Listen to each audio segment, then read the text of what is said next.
Olá a todos, bem-vindos para mais uma grande entrevista aqui no digital.pt. E hoje temos connosco o Presidente da Câmara Municipal de Évora, o Carlos Pinto de Sá, que nos irá fazer o balanço deste último ano no Concelho de Évora, bem como perspectivar o futuro neste Concelho, na capital do Distrito do Alentejo Central. Presidente, muito obrigado por teres aceitado o nosso convite e para estares aqui no digital.pt. E começava esta nossa conversa por lhe pedir, em breves palavras, um pequeno balanço deste ano no Concelho de Évora e também, de certa forma, deste mandato. Muito obrigado, antes de mais, pelo convite, saudar todos aqueles que nos acompanham, saudar o digital. Como compreende, é extraordinariamente difícil fazer um breve balanço de um ano, que foi um ano cheio de obras, de ações, de atividade municipal. E, portanto, farei apenas algumas notas particulares. Claro. A primeira, para dizer que Évora continua a crescer e a desenvolver-se do ponto de vista económico. Instalaram-se mais empresas, foram ampliadas outras empresas, foram criados centenas de postos de trabalho e, portanto, Évora está numa trajetória de crescimento e desenvolvimento que registramos e que é fundamental não apenas para Évora, mas para o Alentejo. E, portanto, a economia tem respondido positivamente e é isso que queremos continuar a acontecer. Também na área da cultura e do património, Évora é património da humanidade, como sabem. Conseguimos o título de Capital Europeia da Cultura e, portanto, também aqui tivemos um conjunto de respostas importantes, quer ao nível do desenvolvimento do processo da construção de Capital Europeia da Cultura, quer ao nível das infraestruturas, por exemplo, e do apoio aos agentes e da dinâmica dos agentes culturais. Saliento, por exemplo, a reabertura com o requalificado, eu diria reconstruído, Salão Central Évorense, que marca o coração do centro histórico e estava há 36 anos fechado e em ruínas e que conseguimos finalmente recuperar e já está ao serviço dos agentes culturais e da população de Évora. Ou na área das escolas, por exemplo, onde temos vindo a fazer investimentos muito significativos e iremos continuar a fazer esses investimentos no sentido de melhorar as condições de trabalho e aqui, por exemplo, há uma preocupação que tem a ver com a transferência de competências. Nós manifestámos a nossa preocupação de que esta transferência de competências pudesse significar um conjunto de encargos para o município e isso confirma-se. Não estamos a receber as verbas suficientes para pagar aos trabalhadores que transitaram da administração central para o município e neste momento estamos com um déficit que se aproxima já de 1,5 milhão de euros e que é uma preocupação significativa. Ou na área do planeamento estratégico, onde temos um conjunto de planos que têm estado a avançar, o plano de urbanização, o plano diretor municipal, o plano de mobilidade sustentável, enfim, um conjunto vasto de planos para perspectivar o futuro para Évora, ou na área do desporto, onde tivemos um conjunto de investimentos nas piscinas, na requalificação de espaços, no complexo desportivo, onde tivemos uma enorme atividade desportiva e o arranque da obra do estádio desportivo, que, como sabem, decorreu de um concurso que foi ganho pelo Juventude e que já está a ser construído, ou da área da juventude, onde tivemos, enfim, uma atividade muito intensa, com muitas associações juvenis, com o mês da juventude, enfim, há um conjunto de áreas vastas, enfim, para não ser longo, porque senão continuaria aqui a falar. Mas já iremos falar de todos esses projetos. Áreas. Mas dizer que, naturalmente, que aquilo que se nota é que temos tido uma dinâmica muito forte em Évora. Claro. Temos problemas, não queria deixar de salientar os problemas, nomeadamente em termos das questões da habitação, da higiene e limpeza pública, da rede viária, enfim, que teremos certamente a oportunidade de abordar. Vamos começar pelas finanças e economia, nomeadamente as finanças da Câmara Municipal. Em abril de 2023, referia que se tinha reduzido quase 7% da dívida. Já este ano, anunciou que em 10 anos o valor da dívida reduziu-se quase em metade. Pelo que lhe perguntava, como é que tem sido esta evolução das finanças da Câmara Municipal? Esse ter sido um problema absolutamente prioritário para o município. Quando chegámos ao município em 2013, o município estava falido, estava tecnicamente falido, são conhecidos os valores, mas eu julgo que vale a pena recordar alguns. O município tinha 95 milhões de euros de dívida para um orçamento real que não chegava aos 40 milhões, tinha um prazo médio de pagamento a fornecedores de 867 dias, tinha um excesso de endividamento de 32 milhões e meio de euros, tinha resultados operacionais negativos de 11 milhões de euros, resultados líquidos negativos de 12 milhões de euros e, portanto, os indicadores, e deixo apenas aqui alguns, eram absolutamente catastróficos e, portanto, o nosso objetivo principal era recuperar as finanças municipais, porque o município, em vez de estar a ser um agente de desenvolvimento, estava exatamente a ser um agente que contrariava o desenvolvimento de Évora. E, portanto, tivemos que adotar um plano de saneamento financeiro que aprovámos e que ainda está em curso e vai estar durante vários anos para poder conseguir reequilibrar as contas municipais, o que conseguimos. Reduzimos a dívida em mais de 50%, o prazo médio de pagamento baixou para 60 dias, agora provavelmente irá aumentar por outras razões que temos talvez a oportunidade de falar um pouco mais à frente. O déficit orçamental deixou de ser déficit orçamental e passou a ser um excedente orçamental.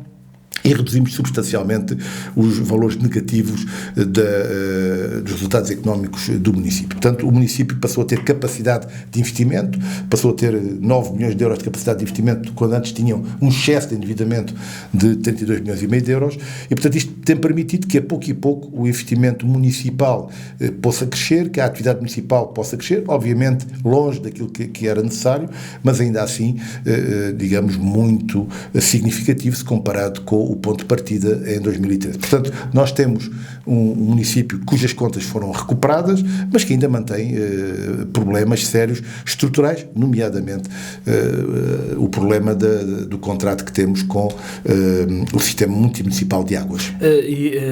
Toda essa recuperação foi equilibrada, digamos, ou seja, foi de forma a não desviar, entre aspas, essa recuperação e esse dinheiro de investimentos municipais? Houve oportunidade para fazer essa recuperação e, ao mesmo tempo, fazer investir na cidade?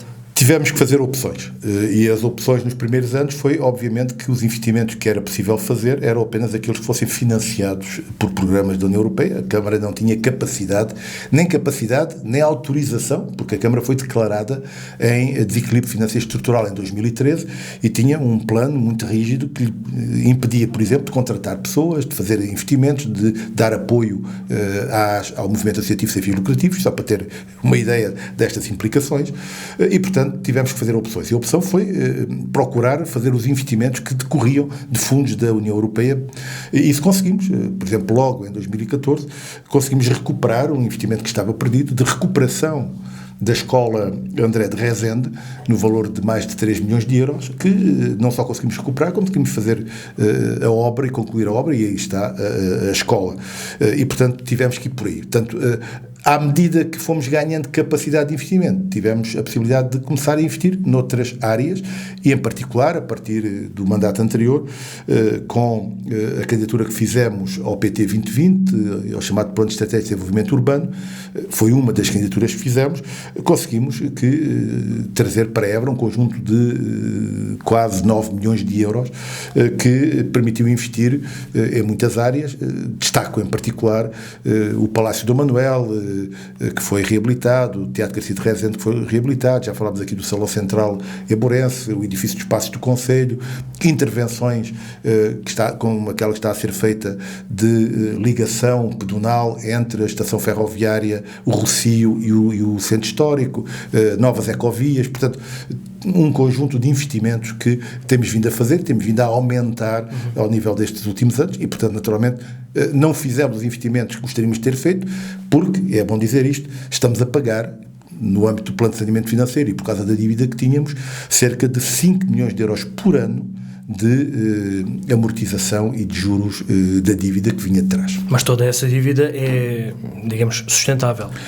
Tem estado a ser sustentável porque isto tem permitido, como digo, que os principais indicadores municipais tenham uma tendência positiva e crescente, por um lado, e que o investimento aumente e que, digamos, a capacidade da Câmara para dinamizar a vida municipal também cresça. Por exemplo, a partir de 2019, podemos começar a apoiar o movimento associativo sem fins lucrativos, que não tinha apoios financeiros desde 2009. Teve 10 anos sem apoios financeiros.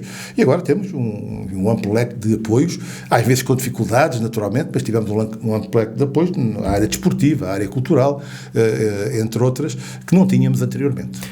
Recentemente, a oposição falava em dívidas às associações desportivas. Isso confirma-se? Não se confirma. Aquilo que nós tivemos foi, como temos tido sempre, contratos-programa com as associações desportivas, onde a Câmara se compromete a dar apoios financeiros.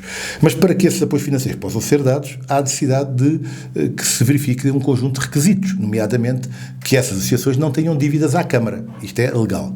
Como essas associações tinham dívidas à Câmara, é necessário negociar esta situação e resolver este problema. Algumas delas eram dívidas muito elevadas. E, portanto, é isto que temos estado a fazer.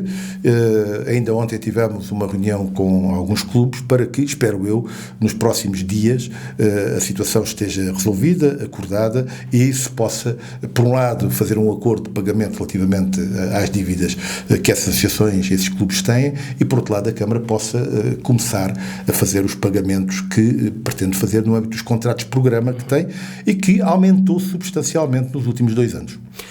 Em julho falou-se também em problemas de tesouraria. Que problemas foram estes? Falou-se, foi eu próprio que falei, porque começámos a ter dificuldades de tesouraria e, portanto, eu entendi que de uma forma transparente isso deveria ser colocado na reunião de Câmara e foi isso que fiz. Esses problemas de tesouraria resultaram de várias situações que eu descrevi e, enfim, citarei apenas 2 ou 3 que me parecem mais importantes. Em primeiro lugar, do processo inflacionista que nós tivemos nos anos anteriores e que teve um impacto brutal nos custos da Câmara, nomeadamente em áreas como a energia, as empreitadas, os combustíveis, e que levou a valores brutais. Dou-lhe apenas um exemplo. Em termos de energia, de 2022 para 2023, os custos de energia da Câmara duplicaram e de 2023 para 2024, nos meses quando nós já não esperávamos que houvesse esse tipo de problema, entre abril e junho voltaram a duplicar. Há, portanto, aqui problemas graves desse ponto de vista que naturalmente afetaram a tesouraria. Em segundo lugar, também já aqui falámos, o problema da transferência de competências. Exato. Naturalmente, se a Câmara, grosso modo, paga 14 meses aos trabalhadores e recebe apenas 12 meses, naturalmente que isso tem consequências e a Câmara não vai deixar de pagar aos trabalhadores que recebeu do Governo, porque eles têm direito a receber esses valores. Portanto, a Câmara tem suportado isso, mas isso significa desviar verbas de outras rúbricas para poder pagar a estes trabalhadores. Estamos a falar de um valor, de um déficit, de uma dívida que vai já em cerca de 1,5 milhão de euros. Há outras situações, uma quebra de impostos, por exemplo, que é conhecida, que retirou cerca de 1,5 milhão de euros, em particular de IMT, ao município. E, portanto, isto causou dificuldades de tesouraria e obrigou-nos a tomar algumas medidas para fazer um ajustamento que permitisse ir recuperando a capacidade da tesouraria de fazer pagamentos. Ainda estamos com dificuldade, ainda estamos essa situação ultrapassada.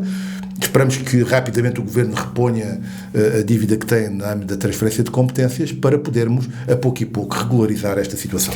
Já percebi que a transferência de competências não correu da forma como os autarcas, porque praticamente todos reclamam esse envelope financeiro mais volumoso. O que eu perguntava é, não houve negociação, nomeadamente com a Câmara de Évora, para a transferência tanto nas 3 áreas? Eu gostava de recordar que nós fomos sempre muito críticos em relação a esta transferência de competência. Ela foi apresentada como descentralização. E, de facto, não é uma descentralização, porque o que foi transferido para os municípios foram os encargos. foi transferido para os municípios foi o pessoal, por exemplo, não docente da educação. Foram centros de saúde e pessoal da saúde. Foram encargos com programas sociais por parte da Segurança Social. Não houve aqui uma transferência de poder político, não houve uma transferência de capacidade política de decisão. Nós não passámos a ter decisão relativamente, digamos, a estas áreas. Essa decisão continua no Governo. Exato. E, portanto, não há um processo de descentralização. Há um processo que é definido bem como de transferência de competências.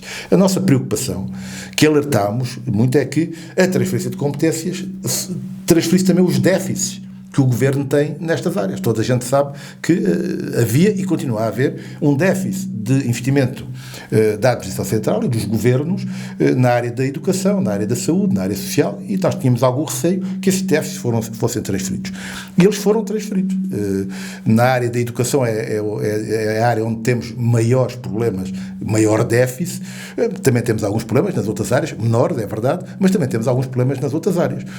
Agora, da nossa parte, aquilo que também dissemos foi que, da nossa parte, tudo faremos para que as populações, os trabalhadores, sejam o menos penalizados possíveis com esta situação, e temos estado a trabalhar. Há comissões de acompanhamento entre o município e cada uma destas áreas que tem estado a trabalhar, e tem estado a trabalhar positivamente para minorar estes problemas. E, portanto, aquilo que nós dizemos é que é fundamental que este problema seja resolvido, porque se não for resolvido, isto afeta outras áreas do município, outras áreas das competências próprias do município, o que é profundamente injusto, e é tanto mais injusto quanto menores e com menos poder sejam as câmaras, porque obviamente as que têm uma grande capacidade económica e financeira têm mais facilidade de responder a este tipo de situações do que aquelas que estão no interior, que são pobres e têm mais dificuldades.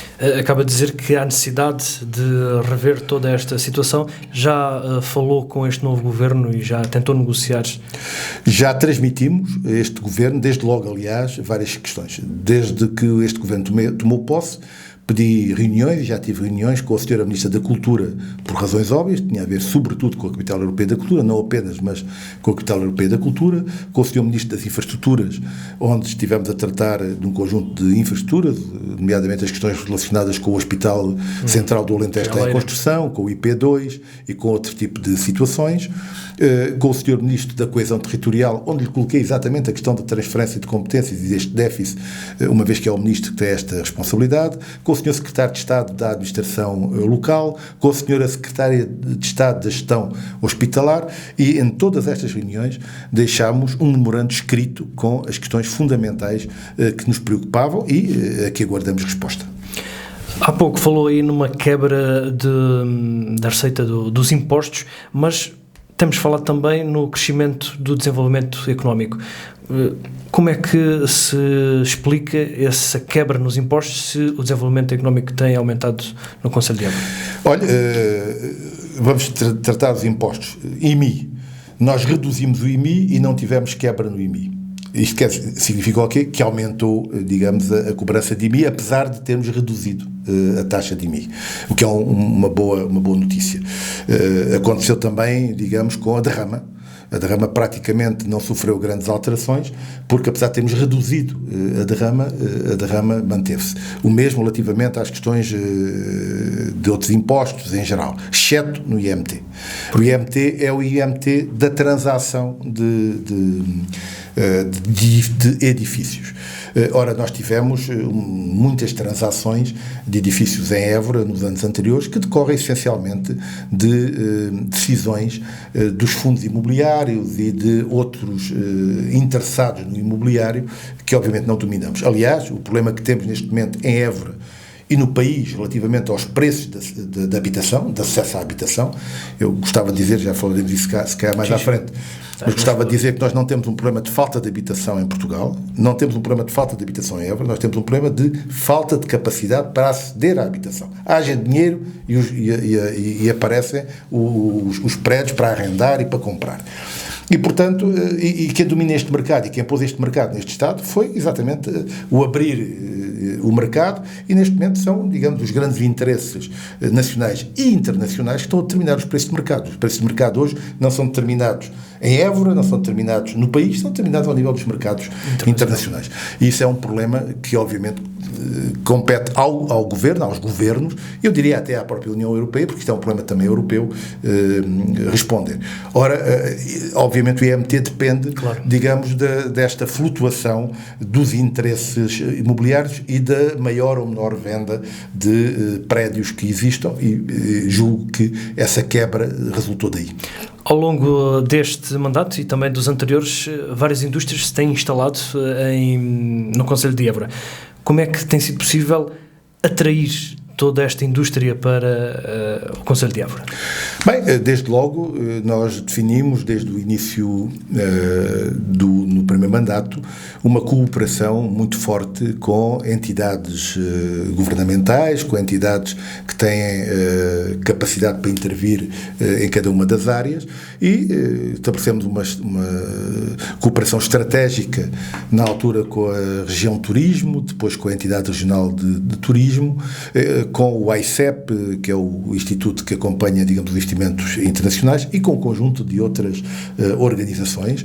E isto tem permitido, e nós próprios temos feito, naturalmente, prospecção de mercado. Quando ouvimos uma notícia, procuramos, temos feito esse trabalho, e, portanto, todo este trabalho tem permitido chegar a um conjunto de intenções de investimento que depois trabalhamos no sentido de procurar conseguir que vão para o Concelho de Évora. Também é verdade que temos casos em que são os próprios investidores que nos procuram, e felizmente isso tem acontecido, e nós temos conseguido, de facto, a vários níveis, atrair investimento para Évora, e criou-se, digamos, neste momento uma dinâmica em Évora em que a própria cidade, o próprio Concelho é atrativo para o investimento, e, portanto, para além de todo o trabalho que desenvolvemos de atração de investimento, também há a atração que resulta desta dinâmica económica. E felizmente isso tem funcionado bem. Ainda agora, há cerca de 3 semanas, abriu o novo hotel Holiday Inn do grupo Hilton, um investimento de 17 milhões de euros que criou cerca de 60 postos de trabalho. Temos o Retail Park de Évora, tem-se falado muito da Mercadona, mas a Mercadona é apenas uma das empresas que está ali instaladas. Há outras. O Retail Park irá criar cerca de 200 postos de trabalho, já criou, aliás, mais de 100 postos de trabalho neste momento, com investimentos também muito significativos, e podia dar, enfim, outros exemplos. Enfim, as empresas de aeronáutica têm estado a contratar mais, e noutras áreas também. Portanto, há, na generalidade das áreas, uma tendência para evoluir positivamente. Antes de passarmos para outro setor de atividade, nomeadamente o turismo, ainda continuando na economia e nas finanças e regressando às finanças da Câmara, perguntava-lhe o orçamento para 2025. Já começou a ser negociado com a oposição? Está em elaboração. O ano passado nós, enfim, propusemos ao longo destes anos 2 metodologias diferentes. Uma seria pedir propostas às forças da oposição que pudessem ser consideradas e integradas no orçamento. Isto não funcionou bem, porque as forças da oposição, sobretudo no último ano, pediram, entrega-nos primeiro uma proposta e depois nós analisamos. É isso que estamos a fazer. Neste momento está a ser elaborado o documento que será uma proposta, que será um documento de trabalho inicialmente. Contamos que esse documento esteja concluído no final deste mês, princípio de novembro, possa ser então entregue às forças políticas, e depois teremos 2-3 semanas para poder negociar este documento, e espero eu que ele seja viabilizado, até porque temos um conjunto de investimentos e de ações que estarão dependentes da aprovação deste orçamento. Agora sim, passamos para o turismo. Já falou aí em alguns investimentos. É notório que o turismo tem crescido na cidade no Concelho de Évora, aliás. O que eu lhe perguntava é se este crescimento é sustentável. O crescimento é sustentável. Nós entendemos que Évora ainda tem capacidade para receber mais turistas. Temos essa capacidade. Precisamos de ir precavendo o futuro, ou seja... De que forma? De que forma, exatamente, tem a ver com a necessidade de ir orientando, digamos, o turismo que pretendemos, digamos assim, por um lado, e também a forma como o turismo impacta na cidade. E isso implica um trabalho com a Turismo do Alentejo e, naturalmente, com os operadores turísticos que temos, E dou-lhe um exemplo para, enfim, acho que simplifica mais para os ouvintes. Neste momento, por exemplo, a Turismo do Alentejo está a trabalhar, e já tivemos reuniões com isso, um programa de acolhimento e hospitalidade para a capital europeia da cultura, para que possamos antecipadamente precaver, digamos, esta situação. Eu julgo que é a primeira vez que uma capital europeia da cultura trabalha, digamos, um plano com estas características. Portanto, este é um exemplo do que estamos a fazer. Temos discutido também as questões da promoção, temos discutido, digamos, o tipo de turismo que temos e como é que podemos intervir, temos discutido as questões da formação para o turismo. Portanto, há um conjunto de questões que tem que ser discutida, aprofundada. Ainda há pouco tempo houve aqui em Évora também uma reunião sobre a estratégia do turismo para 2035 e, portanto, eu acho que há, de facto, aqui um conjunto de questões que têm que ser abordadas. Eu diria que nós temos que ter um turismo diverso, diversificado, e temos que ter algum cuidado para que a tendência que há para alguma massificação do turismo não ceda limites que a cidade não comporte e que sejam compatíveis com a vida dos seus residentes. E este é um aspecto que eu tenho salientado, que é o turismo não pode ter um impacto negativo na vida normal de Évora. Portanto, temos que ter aqui um equilíbrio e os residentes são fundamentais para o turismo. Portanto, e daí que eu defenda a necessidade de salvaguardar e, portanto, haver medidas governamentais que impeçam que os grandes interesses imobiliários, por exemplo, pressionem para afastar residentes, por exemplo, do centro histórico ou de outras zonas das cidades e para as questões do turismo. Por exemplo, temos que avaliar como é que deve ser gerido as licenças do alojamento local, que neste momento não dependem dos municípios, se podem ser feitos diretamente, ou como é que devem ser geridos, enfim, outro tipo de ofertas turísticas que, a meu ver, carecem claramente de uma concertação entre os municípios e o Governo, para que não se venham a ter daqui a alguns anos preocupações como já existem num conjunto de cidades europeias que já se conhecem. Portanto, defende a criação de unidades hoteleiras, por exemplo, nos arredores da cidade? Nós temos capacidade para ter mais camas turísticas e agora essas camas turísticas, a meu ver, devem dispersar-se pelo Concelho, ou seja, julgo que temos todas as condições para receber nas zonas rurais do Concelho mais camas turísticas. Na cidade ainda temos que avaliar, digamos, essa evolução. Julgo que em termos do centro histórico já não temos essa capacidade, não temos grandes instrumentos para poder atuar aí, mas que, digamos, o que temos já é suficiente. Eu até diria que já é mais do que suficiente, já deveríamos estar até a não permitir mais camas no centro histórico, exceto se for para recuperar casas que estão em ruínas, por exemplo, ou coisas desse género, em determinadas condições, mas não temos, os municípios não dispõem de instrumentos para resolver este problema. Daí que eu digo que tem que haver aqui uma concertação entre o Governo e os municípios para que seja possível atuar antes que haja maiores problemas, que já existem em Lisboa, no Porto, noutras cidades, e para que cheguem, digamos, às cidades de menor dimensão. E temos condições para o fazer, desde que haja vontade política para o fazer. Já iremos aos investimentos a nível privado em novas unidades hoteleiras, mas perguntava lá, há pouco falava, entre aspas, numa regulação do turismo. A taxa turística pode ser esse um dos caminhos para a regulação a nível turístico? Para a regulação, não, porque a regulação não se faz por via da taxa turística, a não ser que a taxa turística atingisse valores muito altos, o que já está a acontecer, por exemplo, em cidades europeias com excesso de turismo, Barcelona, Dubrovnik, e um conjunto, Veneza, e um conjunto de outras cidades que estão com excesso de turismo, e portanto estão a usar, algumas delas já estão a usar a taxa turística para, digamos, dissuadir os turistas de irem às suas cidades. Não é o nosso caso. A taxa turística aqui deve ser uma compensação por aquilo que eu chamo a pegada turística. Isto é, o turismo é bom porque nos traz dinâmica económica, cria empregos, mas tem também aspectos negativos. Tem uma maior produção de lixo, tem uma maior pressão sobre o espaço público, tem uma maior pressão sobre os nossos monumentos. Precisamos de dispor de produtos turísticos e de serviços públicos que sustentem esse turismo e, portanto, aquilo que nós vemos é que essa taxa turística, que eu considero fundamental, permita financiar, não totalmente, porque não tem condições para isso, mas parcialmente estas áreas. Que áreas? O esforço para melhorar a higiene e a limpeza pública, o esforço para melhorar o espaço público, o esforço para manter os monumentos e para manter um conjunto de serviços públicos que nós já temos em Évora, alguns de grande qualidade, como é o Centro de Interpretação da cidade de Évora, que abriu no Palácio Dom Manuel e que neste momento está à disposição de todos, e em particular dos turistas, mas também, por exemplo, para poder ter uma maior rede de sanitários públicos que permitam dar, enfim, uma resposta diferente aos turistas. Portanto, eu vejo a taxa turística como algo que pode ajudar-nos, com as suas receitas, a responder a estes problemas. Então, se a taxa turística não servirá de regulador, digamos assim, como é que se pode regular o turismo, ir no sentido que há pouco falava, para um futuro turístico da cidade de Évora? A meu ver, em primeiro lugar, tendo a capacidade para atuar sobre aquilo que é o impacto do turismo no imobiliário, por exemplo. Por exemplo, nas questões do alojamento local. Ou seja, não é possível permitir que qualquer um queira abrir um alojamento local, possa ir a uma plataforma, põe lá e abre o alojamento local. Depois os municípios vão verificar se aquilo tem condições ou não para ser alojamento local. Mas se tiver condições, abre. Nós neste momento temos 170 alojamentos locais no Centro Histórico de Évora.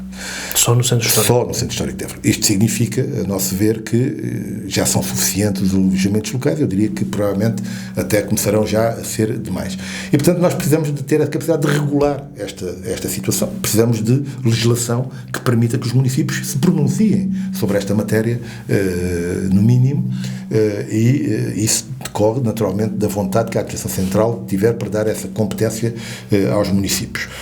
Precisamos naturalmente de nos perguntarmos como é que, relativamente às unidades hoteleiras e ao número de camas, qual deve ser, digamos, o limite do número de camas, porque esta questão já se põe atualmente, que deve existir em cada concelho. É claro que os planos diretores municipais e outros planos vão apontando neste sentido.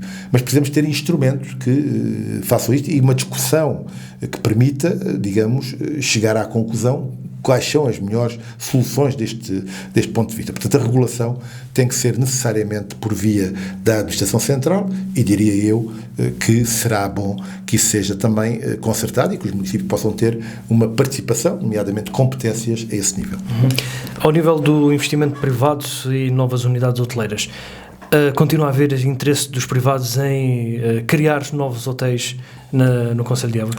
Nós temos intenções de investimento em praticamente todas as áreas que temos estado a negociar. Temos intenções de investimento na área da aeronáutica, temos intenções de investimento na área aqui mais de ampliação na área da eletrónica, nas energias renováveis, no turismo, no comércio, na distribuição, na agricultura. Portanto, temos intenções de investimento um pouco por todas as áreas. Eu gostava de salientar este aspecto e não apenas no turismo. Exato. Claro que no turismo continuamos a ter intenções de investimento na cidade e fora da cidade. E temos estado a procurar que a revisão do plano de urbanização da cidade, que estamos agora a proceder, tenha essa capacidade de ordenar aqui algumas situações destas e dar uma prioridade maior às questões da habitação, ainda como eu disse, tenho outras situações, tenho outras exigências, e definir quais são as áreas onde ainda se poderá construir unidades turísticas, construir ou adaptar unidades turísticas e onde isso não seja possível. Ainda no turismo, vários municípios criaram parques de autocaravanismo, mas Évora não avançou, apesar de haver vários parques de estacionamento com autocaravanas. Porquê? O que é que nunca avançaram para essa? Évora tem um parque de autocaravanas. Mas não avançou com a sua remodelação, por exemplo, ou nesse investimento em que o Turismo Alentejo avançou? Ele é novo. O parque de autocaravanismo foi talvez um dos primeiros, está junto à Aminata e tem recebido, digamos, muitas autocaravanas. A questão que nos temos estado a colocar é a possibilidade de vir a ter novos parques. E isso sim, e consideramos essa possibilidade junto ali às portas de Avis e junto à estrada de Arraiolos, estudámos a questão, pensámos que era uma boa solução, mas concluímos que provavelmente não será uma boa solução, dada a proximidade do aqueduto, por outro lado, e, digamos, o que temos disponível em termos de espaço ali. Portanto, estamos a estudar a possibilidade de alargar os parques de caravanismo, mas temos como... Mas integrando a rede que existe da Turismo Alentejo?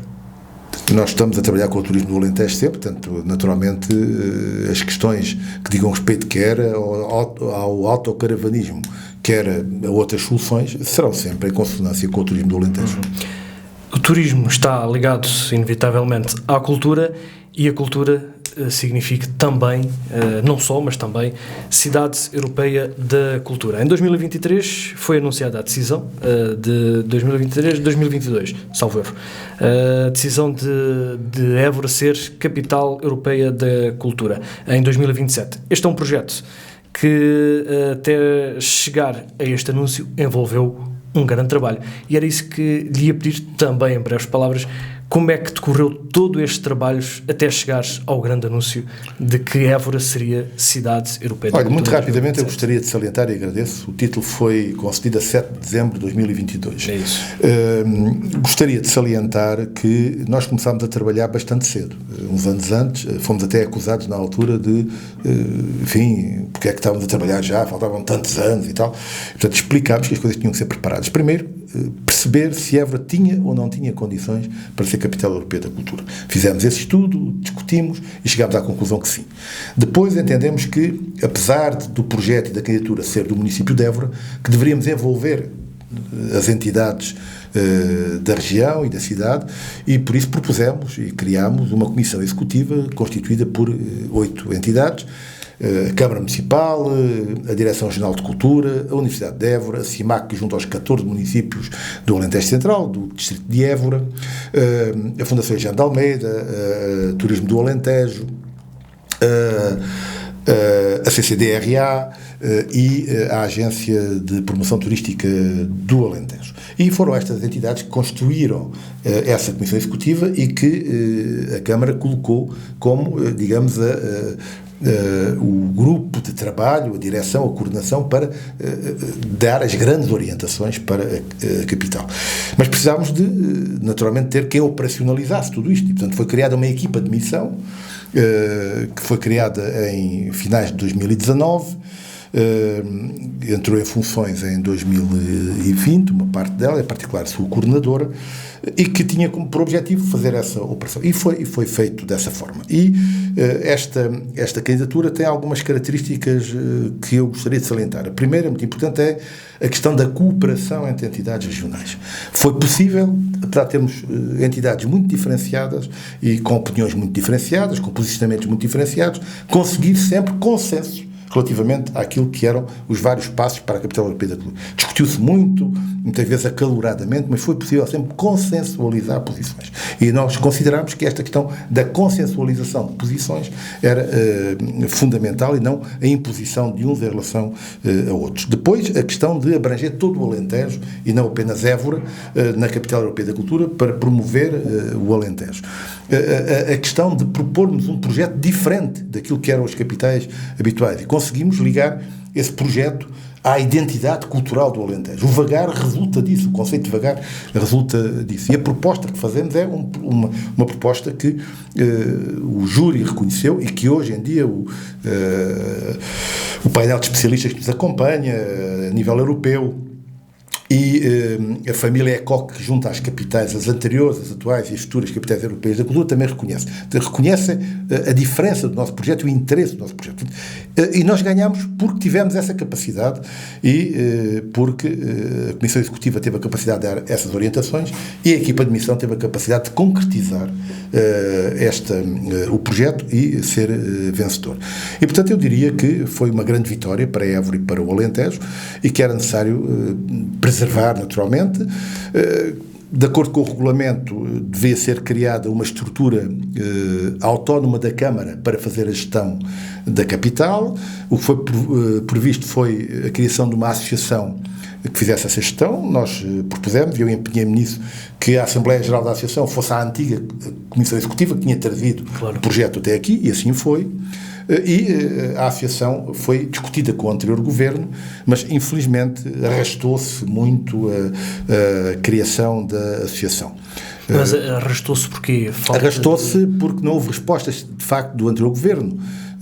Eu recordo que, logo no dia 7 de dezembro de 2022, em conversa com o responsável da Cultura, com o Ministro da Cultura da altura, combinámos uma reunião para tratar das questões da capital em janeiro de 2023. Essa reunião só veio a ter lugar em maio de 2023, aliás, pouco antes da visita do Governo a Évora, que assinou então o protocolo que está assinado com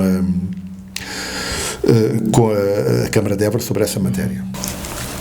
Depois, porque havia necessidade de definir os estatutos da associação. E o dossiê de candidatura apontava uma estrutura de governança e o Governo, na altura, fez propostas que iam além daquilo que estava no dossiê de candidatura e no bitbook, que é, digamos, foi apresentado e aprovado. Isso levou a uma discussão, naturalmente, uma negociação, se quiser, entre a Comissão Executiva e o Governo, para chegar a um consenso. Negociámos, não conseguimos atingir tudo aquilo que queríamos, aquilo que nós defendíamos é que o que podia ficar era aquilo que estava no bitbook, aquilo que estava no dossiê de candidatura e não mais do que isso, mas o Governo insistiu com outras soluções, nomeadamente a criação de uma figura na direção que não existia, que era o presidente da direção, uma vez que a direção era constituída só, se virem no bitbook, por um diretor executivo que coordenaria, um diretor artístico, um diretor financeiro e um diretor de comunicação. E, portanto, isso arrastou-se, o que significou que a criação da associação só teve lugar bastante mais tarde, avançou por 2023 e só em 2024 praticamente conseguimos a constituição da associação. E depois era preciso pôr a associação a funcionar e era necessário, por exemplo, que se indicasse quem era o presidente da direção. Entretanto, o governo caiu, há eleições, novo governo, este período foi um período em que esteve parado, obviamente, esta negociação, voltou com o atual governo e, portanto, a situação foi-se arrastando. Não por vontade da Comissão Executiva, não por vontade do município de Évora, mas por as condições, em termos da administração central, assim, obrigaram. E, portanto, arrastou-se demasiado, mas neste tempo todo, eu gostava de salientar isto, a equipa de missão continuou a trabalhar e a Comissão Executiva continuou a trabalhar e a garantir a construção da Capital Europeia da Cultura para, assim que fosse possível, passar para a Associação. E isso mesmo foi feito. Então, antes de falarmos concretamente de todas essas decisões, eu perguntava se até aqui todo o processo tem sido bem conduzido, não só pela Câmara Municipal, como também pelo Governo. Eu considero que o processo, como já se depreendeu das minhas palavras, deveria ter sido mais ágil. Eu considero que a criação e o funcionamento da associação deveria estar concluído, como estava previsto no bitbook, até a final de 2023. Isso não foi possível, mas isso não foi da responsabilidade do município de Évora, como já disse. E isso teria, naturalmente, permitido antecipar um conjunto de projetos que, estando a ser preparados, estando a ser construídos, não poderiam avançar sem, por exemplo, se saber o dinheiro, o financiamento que tínhamos para poder financiar esses projetos. Que só foi assinado esse financiamento nessa altura em que o governo fez em maio de 2023, mas como a associação não estava constituída, não houve transferência de verbas. Aliás, nem sequer, digamos, havia verbas disponíveis a esse nível. As verbas só vêm a ser disponibilizadas mais tarde. Através de um despacho ainda do anterior governo, no que diz respeito ao orçamento de Estado. E, portanto, a equipa de missão avançou até onde podia. Obviamente, a equipa de missão não podia tomar compromissos com os coordenadores dos projetos, com as equipas dos projetos, e, portanto, fez esse trabalho. Por exemplo, uma das questões que nós queríamos que tivesse avançado até ao final de 2023 e que não pôde avançar por causa da falta de dinheiro, eram as chamadas calls, que vão convidar os artistas locais, os artistas regionais, locais e até internacionais, há vários tipos de call, para poderem apresentar projetos que ainda podem ser acrescentados à Capital Europeia da Cultura e que estão atrasados por esta razão. Portanto, eu diria que da parte do município não houve atrasos, houve aqui de facto um problema de arrastamento da situação, que decorreu em primeiro lugar de não se ter conseguido criar a associação quando deveria ter sido criada, e depois, tendo em conta as eleições e todo o processo que daí decorreu, naturalmente o processo voltou a arrastar-se. A associação foi criada, foi instalada e depois foi nomeada pelo Governo. Maria do Céu Ramos concorda com esta nomeação? Deixe-me dizer que a presidente indigitada, a doutora Maria do Céu Ramos, resulta daquilo que ficou nos estatutos. Como já disse e recordo, nós não estávamos de acordo com a figura de presidente, mas resultou da negociação com o anterior governo, ficou, e portanto, da nossa parte, se ficou, é para cumprir essa situação. Claro. A nomeação resultava de uma vontade expressa do Ministério e da Câmara de Évora. O Ministério indicou a pessoa e eu ouvi as forças políticas na Câmara para saber a posição das forças políticas. E as forças políticas entenderam que, por consenso, que o nome era de aceitar. E, portanto, a Câmara comunicou ao Governo que aceitaria o nome da doutora Maria do Céu Ramos. Acontece que não houve de imediata a tomada de posse, se quisermos, a nomeação da doutora Maria do Céu Ramos, porque, soubemos um pouco mais tarde, havia questões a resolver que não estavam resolvidas, condições que a doutora Maria do Céu tinha colocado.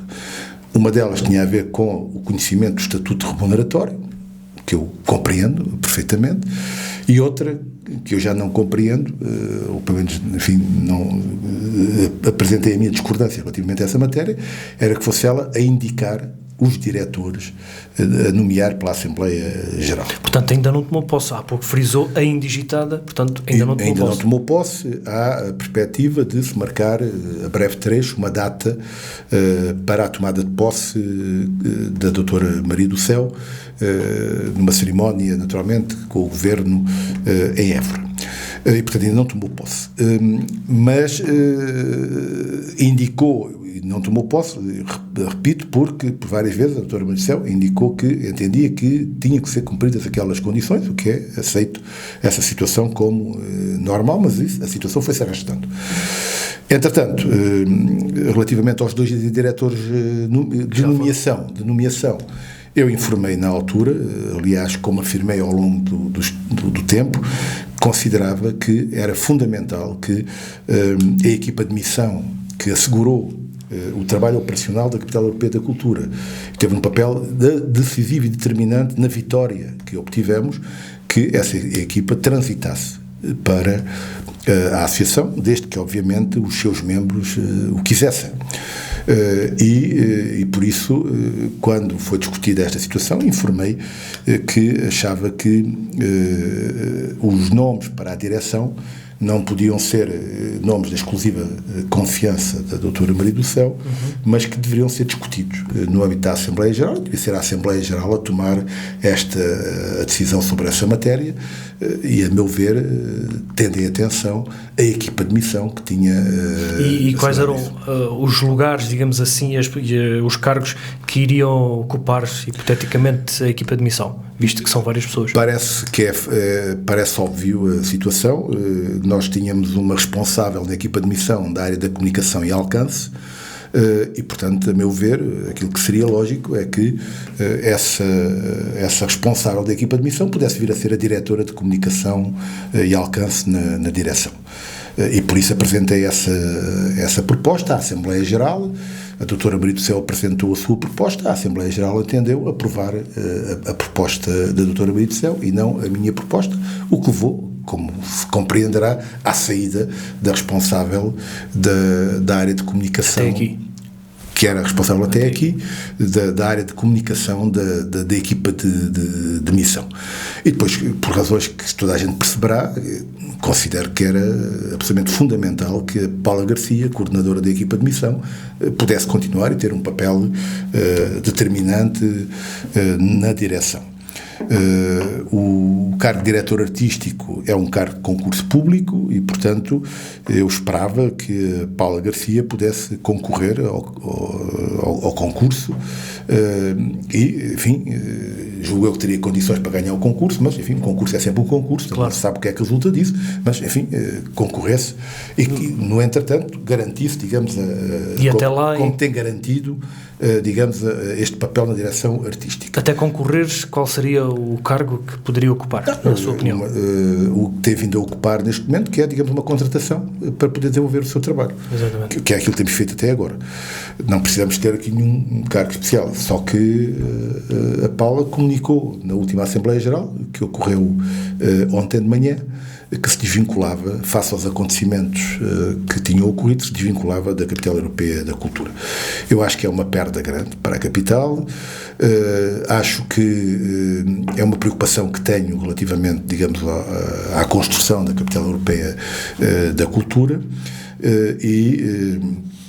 e julgo que, naturalmente, agora temos que acompanhar com muita atenção o desenrolar dos acontecimentos para perceber, digamos, o que é possível fazer ou não fazer, sendo que a Paula Garcia foi talvez o principal rosto da equipa de missão e da Capital Europeia da Cultura, quer em termos locais, quer em termos nacionais, quer em termos internacionais. E, portanto, é com grande preocupação que eu ouvi Paula Garcia anunciar o ter-se desvinculado. Tinha-me comunicado no dia anterior que o iria fazer. Teme-se que todo este processo esteja a ser politizado?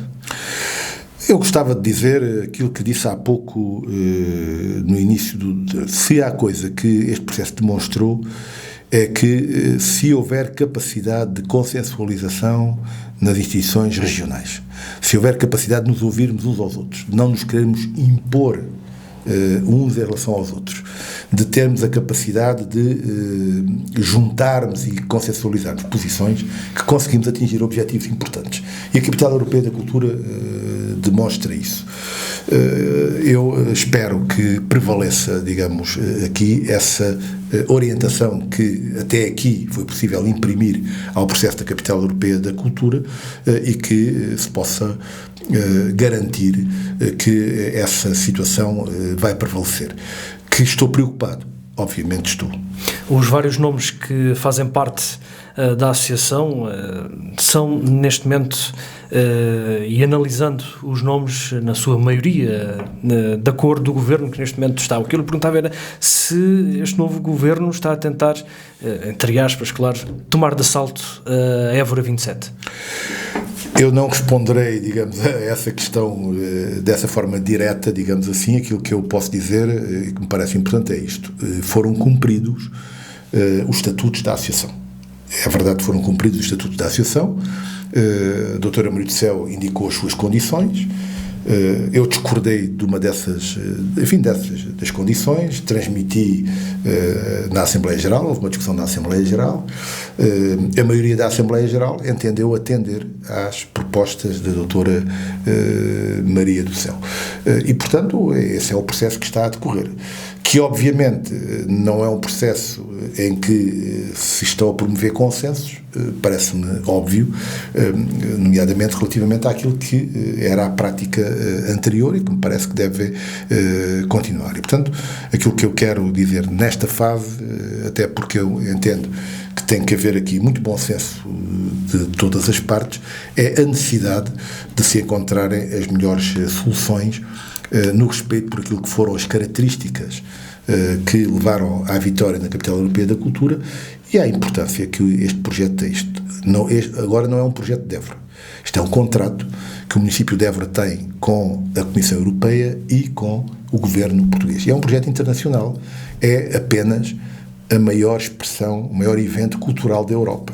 E, portanto, julgo que isto tem que ser atendido e que esta dimensão é uma dimensão que tem que ser atendida na construção da Capital Europeia da Cultura e estamos a tempo disso.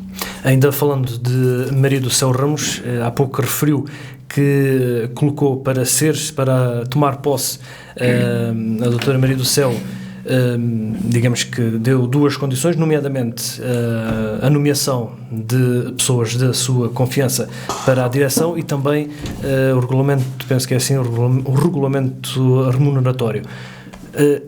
Também, digamos que a remuneração já está consensualizada?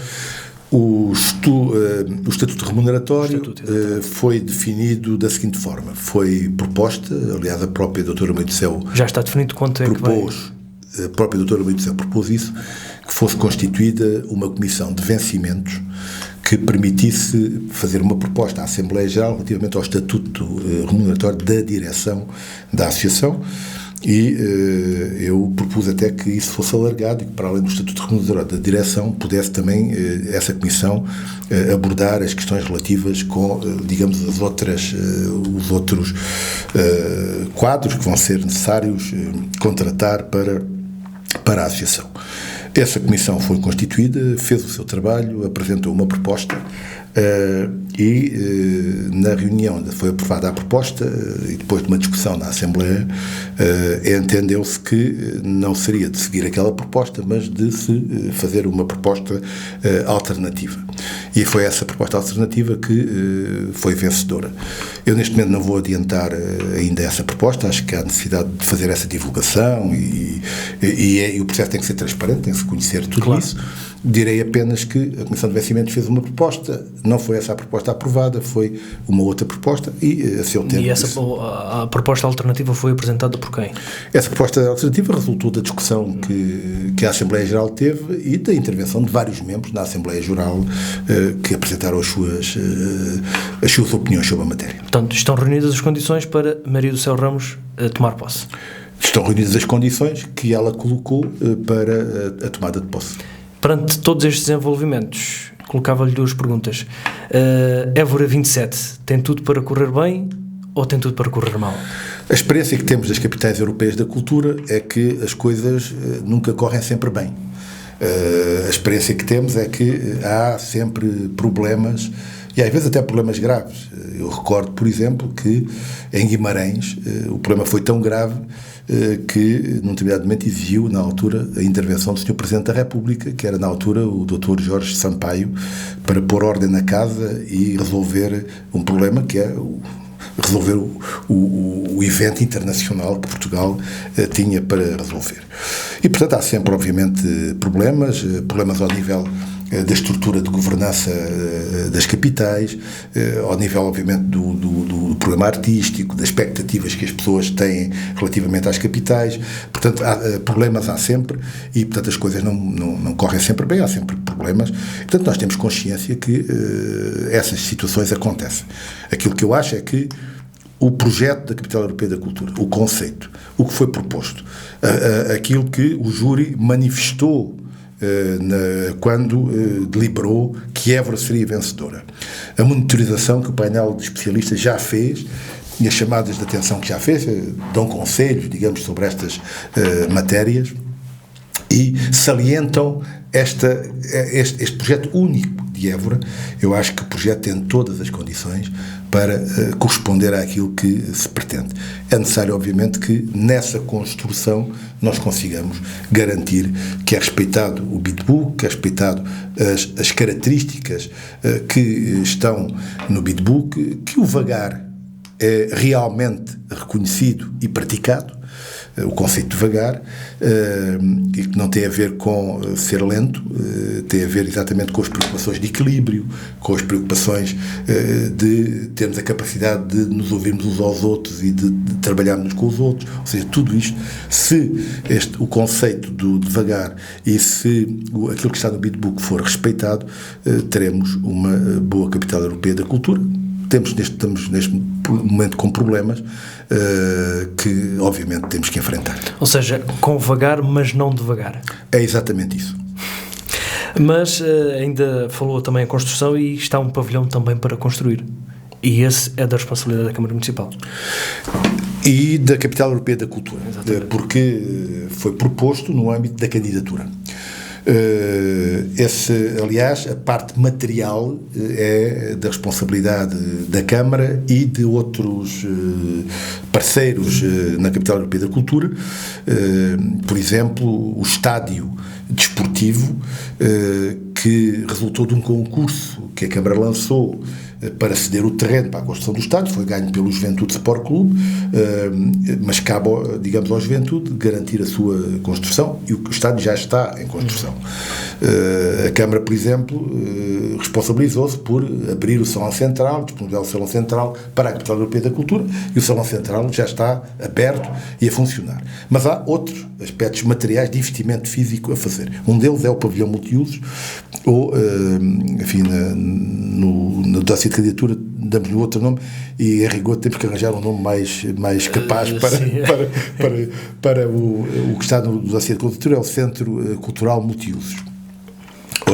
Bem, o que precisamos para o pavilhão juntamente com o estádio, são os dois únicos investimentos em que a construção é de raiz. Em todos os outros casos são reabilitações, são renovações, são melhoramentos, porque essa foi também uma opção que tomamos.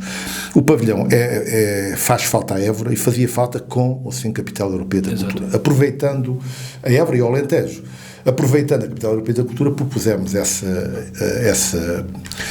construção e tratámos com o anterior governo das questões do financiamento. E na altura foi-nos garantido o financiamento para 3 projetos materiais. O pavilhão multiusos, o Centro Nacional de Dança Contemporânea, no edifício da ESEPAC, e a Casa dos Bonecos. O que é facto é que para nenhum destes investimentos foi identificada a fonte de financiamento, ou como é que se fará a fonte de financiamento. Eu estou convencido que, enfim, o atual governo... Portanto, neste momento ainda não há o financiamento. Não há fonte de financiamento para isto. Eu estou convencido que o atual governo naturalmente dará seguimento e cumprirá aquilo que foram os compromissos do anterior governo, mas temos que esperar para isso, e foi das questões que coloquei nas reuniões com o governo e com os ministros que indiquei há pouco. Isso não impede que a Câmara não esteja a trabalhar nesses projetos, está. Neste momento, o pavilhão multiusos entendemos que devia ser lançado através de um processo de concessão-construção para ganhar tempo, e entendemos fazer um estudo prévio antes que permitisse garantir que no concurso não prevalecia apenas o preço, mas que a qualidade arquitetónica também tinha que estar presente. Se tudo correr bem, até ao final deste mês, esse estudo estará concluído e será apresentado à Câmara e à Associação Évora 2027. A Casa dos Bonecos também está a andar, a que está mais atrasada é o Centro Nacional de Dança Contemporânea, porque é o edifício do Estado. Já pedimos há muito tempo que o edifício nos fosse transferido para a nossa posse. E qual é esse edifício? É o edifício da antiga EPAC, que fica junto à estação ferroviária, o edifício ao lado numa paralela àquela avenida onde está a GNR. Penso que de Évora 27 já falámos praticamente tudo.